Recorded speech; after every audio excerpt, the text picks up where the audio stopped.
दोबारा से वही थिएटर लगा हुआ है जिसके बारे में हम कह रहे थे कि पिछले हफ्ते ये थिएटर हो गया है ख़त्म। वहाँ पर हमारे रिपोर्टर यासर हकीम मौजूद हैं, उनसे भी हम बात करेंगे। जो मेहमान स्टूडियो में बैठे हैं उनका भी तारुफ करवा देते हैं। इंजीनियर खुर्रम दस्तगीर खान साहब मुस्लिम लीग नवाज़ की तरफ से, सेनेटर ज़रका तैमूर साहबा तहरीक इंसाफ की तरफ से, और आमिर इलियास राना साहब सहाफ़ी तज़किया का। तीनों का बहुत बहुत शुक्रिया जी। ज़रा यासर से हम लेटेस्ट वहाँ पे लेते हैं। यासर, जब मैं आपसे बात कर रहा हूँ तो मेरे सामने वीडियोज़ हैं, इसके अंदर बसरा साहब बैठे हुए हैं, इसके अंदर जुनैद अकबर बैठे हुए हैं, और इसके अंदर हमें सलमान खान राजा नज़र आ रहे हैं, दूसरे लोग भी बैठे हैं, आग जलाई हुई है और आग सेक रहे हैं और बातें कर रहे हैं। तो वहाँ पर क्या माहौल है, क्योंकि आप रिपोर्ट कर रहे थे कि शायद क्रैकडाउन के लिए कोई तैयारी हो रही है, क्या हो रहा है वहाँ पे? तले साहब बहुत शुक्रिया। इब्तदाई तौर पर क्रैकडाउन के लिए कोई तैयारी भी की थी और उसके लिए बाकायदा तौर पर पुलिस के जितना स्टाफ यहाँ पर तैनात था उन्हें लाइन अप किया गया, लेकिन उसके बाद एकदम से इस ऑपरेशन का फैसला जो था वो वापस ले लिया गया। अब पोजीशन ये है कि मगरब के लगभग यहाँ पर 200 के लगभग कारकुनान मौजूद थे और अब उनकी जो तादाद है वो हार्डली 4 दर्जन भी नहीं होगी। यानी हम ये कह सकते हैं कि 50, 55 या 45 के लगभग इनकी तादाद होगी जो बानी पीटीआई की बहनों के साथ यहाँ पर इस नाके पर जो फैक्ट्री के बाद लगाया गया है वहां पर मौजूद हैं।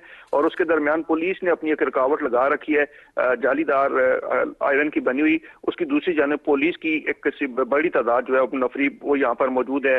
8-10 सब इंस्पेक्टर्स हैं, 2-3 डीएसपीज हैं, 2 एसपीज यहाँ पर मौजूद हैं और सिर्फ इस इंतजार में है कि उन्हें किसी तरफ से पुलिस के आला हुकाम की जानिब से इनसे मुज़ाकरात करने की या इनके खिलाफ ऑपरेशन करने की कोई इजाजत मिले, जिसके बाद इस हवाले से आगे बढ़ा जाए। हमारी पुलिस के हुकाम से भी यहाँ पर बात हुई, उनका भी ये कहना था कि अभी इस हवाले से कोई वाज़ेह अहकामात मौजूद नहीं है। लेकिन इस दौरान एक बड़ी डेवलपमेंट ये हुई कि हमने खुद यहाँ पर देखा कि शायद खटक जो थे वो पुलिस के पास आए। उन्होंने पुलिस के जो SHO सदर बैरूनी थे उनसे रिक्वेस्ट की कि आप आगे बढ़ें और अलीमा खानम से मुज़ाकरात करें, लेकिन उन्होंने इनकार कर दिया। यासर कथा कलामी, अगर मैं आपसे पूछूं, आपने कहा कि इसके ऊपर वाज़ेह इंस्ट्रक्शंस नहीं है। हम तो पिछले हफ्ते इतनी हमने प्रेस कॉन्फ्रेंस सुनी है, इतने बयानात सुने हैं कि अब आप जाके वहां पर दिखाएं, अब वो रेड जोन है, अब दफ़ा 144 लग गई है, अब आप पहुंच के दिखाएं। और तलाल चौधरी साहब बात कर रहे हैं, इंफॉर्मेशन मिनिस्टर तारड़ साहब बात कर रहे हैं, तो वो तो सारे पहुंच गए, आज वो तस्वीरें लगा रहे थे। तो ये किस वाज़ेह इंस्ट्रक्शन का इंतज़ार है जब वज़ारत दाखिला आपको कह रही है? पंजाब में से मिनिस्टर, सीनियर मिनिस्टर जो है मरियम औरंगज़ेब, उनका बयान सामने है, जब इंफॉर्मेशन मिनिस्टर बता रहा है, तो ये क्या हुआ है बीच में? फिर दरवाजे खुले? पहले साहब, दरवाजे खुलने की तो कोई अभी तक ऐसी वाज़ेह जो है वो शवाहिद सामने नहीं आए कि दोबारा दरवाजे खुले। लेकिन पुलिस के जो ऑफिसर यहाँ पर मौजूद है वो सिर्फ इस बात से फिलहाल घबरा रहे हैं कि वो अपने तौर पर अगर कोई ऑपरेशन करते हैं तो वो उनके लिए कोई मसाइल खड़े ना कर दे, जिसके लिए वो अपने तलाल चौधरी कह रहे थे जी फेंटी लगाएंगे। मैं इस जो जुबान है बिल्कुल इसका मदा नहीं हूं, ना इसको रिकमेंड करता हूं, लेकिन अब हम आपको देखेंगे और रियासत की रेट आपको पता चलेगी। तो ये सारा मामला पुलिस वालों पे छोड़ दिया अब क्या?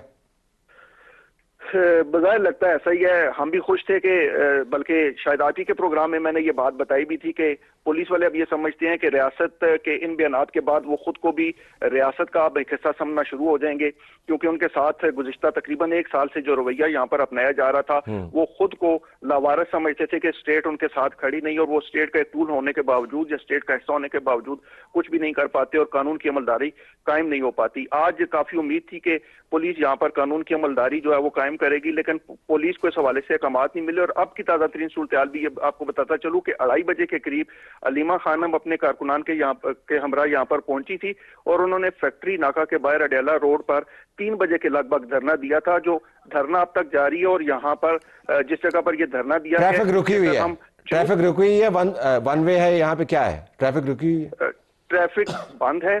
एक तरफ तकरीबन 1.5 किलोमीटर और दूसरी जानब तकरीबन 2 किलोमीटर का एरिया जो है वो दोनों जानब से बंद किया गया। और इस दौरान इसके अतराफ में जितनी मार्केट्स हैं वो सुबह से बंद है। लोगों की मूवमेंट जो है वो बिल्कुल ना होने के बराबर है। लोग यहाँ से गुजर नहीं पा रहे। थोड़ी देर पहले यहाँ पर एक खातून अपनी बच्ची के हमरा आई थी, जिन्होंने अपनी बच्ची का मेडिकल चेकअप कराना था और उसकी हालत इंतहाई ज्यादा खराब थी। बुखार की वजह से उससे चला भी नहीं जा रहा था, उसकी मौत से पकड़ के लेके जा रही थी। ताहम पुलिस वालों ने उसे यहाँ से गुजरने दिया कि वो डॉक्टर तक जा सके। Yasir, okay, thank you Yasir. आप को हम दोबारा ज़हमत देंगे। Let's come to the studio.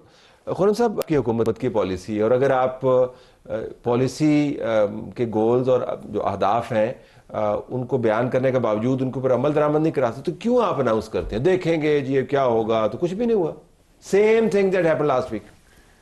नहीं, कुछ भी नहीं हुआ ना जी। बात यह है कि इनके जो जिन्होंने कहा था कि पता नहीं कितना ठाठे मारतबा समुंदर आएगा, तो वहाँ तो एक छोटा सा पडल आ गया है, तो वो उस पडल को फिर नहीं, आपने तो पडल भी नहीं आने देना था। आमिर साहब, ये क्या दुरुस्त बात नहीं है कि इन्होंने कहा नहीं था कि पडल भी नहीं आएगा वहाँ पे, छोटा सा तालाब भी नहीं बनेगा। जहाँ कोई ऐसा इशू लॉ एंड ऑर्डर का क्रिएट नहीं हुआ, मेरी सड़कें बंद है, आपने खुद कहा था सड़कें खुल जाएंगी मेरी नज़र में, जिसकी वजह से कोई एक्शन की ज़रूरत हो।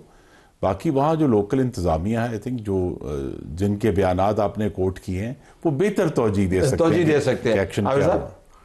नहीं, देखें, मुलाकात ना कराने का फैसला अनाउंस हुआ था, वो आज टाइम गुजर गया। अब जुमेरात के दिन नहीं, रोकने का भी था, सड़क खोलने का भी था, नहीं देखें, अब रुकावटें हटाने का भी था, दफा 144 थी, रेड जोन था, एक चीज थोड़ी थी। ये चीज तो बहुत दिनों से मांग रहे हैं कि भाई कोई लाठीचार्ज हो जाए, पॉलिटिकल गेम हो जाए। फिर ये तो पॉलिटिकल पार्टीज की होती है ना कि हम सड़क पे बैठेंगे नहीं तो फिर हम वादा हुकूमत ने किया था कि हमने ये चीज आपको देनी, इन्होंने नहीं मांगी थी। नहीं, उन्होंने देखें बड़ी क्लियर थी कि मुलाकात नहीं होगी जब तक आपके ये बयानात इस तरह चलेंगे जो फौज और अवाम के दरमियान में। DGISPR ने आगे कहा कि आप भूल जाएं इस चीज़ को। तो उसके ऊपर तमाम पॉलिटिकल, यानी पंजाब गवर्नमेंट भी, फेडरल गवर्नमेंट भी, दोनों के वज़रा ने आके, सीनियर मिनिस्टर ने पंजाब की ने, फिर अज़मा बुखारी ने, इंफॉर्मेशन मिनिस्टर ने, और यहाँ पे इंफॉर्मेशन मिनिस्टर, लॉ मिनिस्टर, सब बात कर चुके। अब असल इशू क्या है? असल इशू तो वही है कि इमरान खान से मुलाकात हो रही है या नहीं हो रही है, वो नहीं होने दे रहे। बयानात की बात है आमिर, देखें आज क्या उन्होंने वहां पे कौमी तराने पड़े। नहीं, बयानात तो नहीं पड़े ना वहां पे, जो बयानात तो वही दिए पहले। अब तलत साहब, अगर ये हम कहें कि जी इनको रोकना था, फिर वही कुछ होगा ना, लाठीचार्ज होगा। हम नहीं कह रहे, फिर तो हम नहीं कह रहे, हम उस मयार के ऊपर जाना चाह रहे हैं। मैं रिकॉल करना चाह रहा हूं कि क्या हुआ। जरा स्टेटमेंट्स लाइन अप कीजिएगा जी, अगर आपके पास वो स्टेटमेंट्स हैं।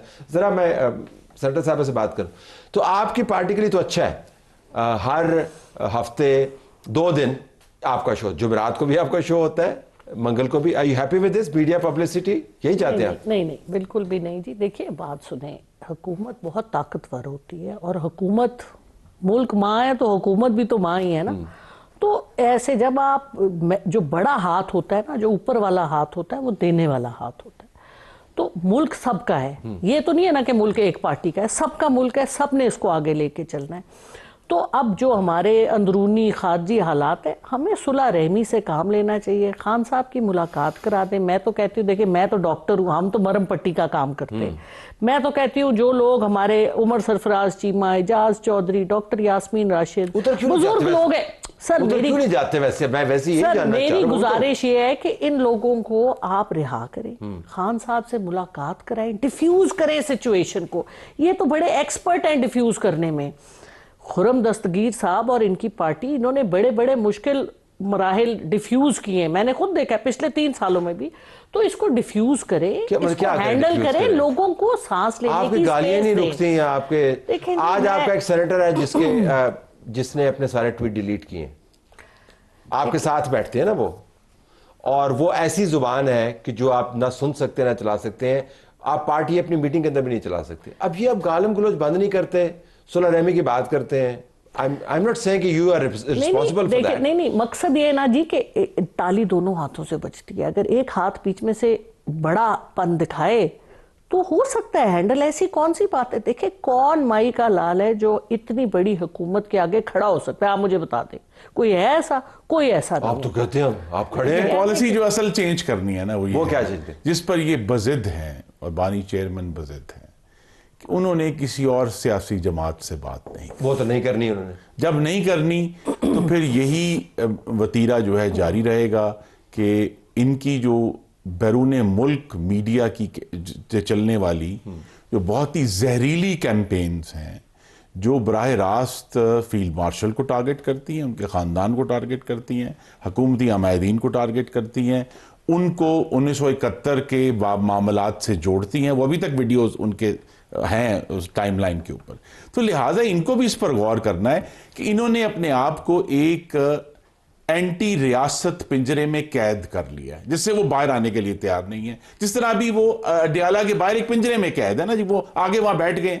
अगर ये इस पर गौर करें, अगर आगे बढ़ना है, सुलह रहमी की बात बहुत अच्छी की सेनेटर साहबा की, लेकिन हर रोज जिस दिन पार्लियामेंट का इजलास होता है, इनके पास मौका होता है कि उस पिंजरे से बाहर आकर सिला रहमी का आगाज करें, लेकिन ये आगाज करने के लिए तैयार नहीं है, कोई गुफ्तगू करने के लिए मुझे तैयार लगता नहीं है हमारे स्टूडियोज में जितनी बहस है ना जी, वो बिल्कुल एक थ्योरेटिकल बहस अब होगी।